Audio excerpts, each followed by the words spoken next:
This video will show you how to replace a round, top-mounted button kit on a Caroma dual flush toilet. There are a few different button kits available for different models of Caroma toilets, so we've listed the models and the correct button kits below and linked them to our online parts store. Before we show you how to replace the button, you should make sure that you do actually need to replace it. If the rods are simply not actuating the flush properly, it could be that they need a simple adjustment.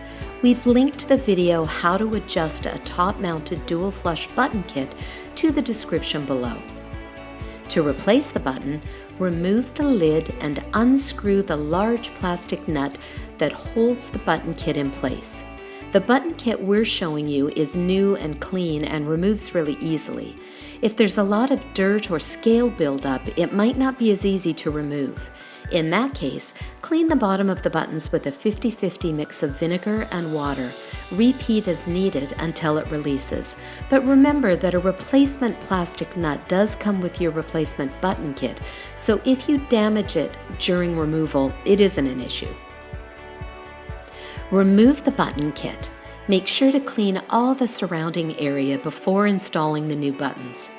This button kit comes in one piece. Just insert it into the hole, making sure to position the reduced flush button so that it faces the left side of the tank when you're facing it. The reduced flush button features a circle with an etching covering only half of the circle, indicating it's less than a full flush. Replace the lid and you're finished.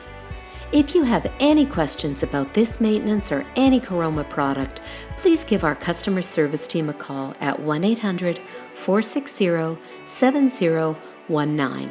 We're open from 8 a.m. to 4:30 p.m.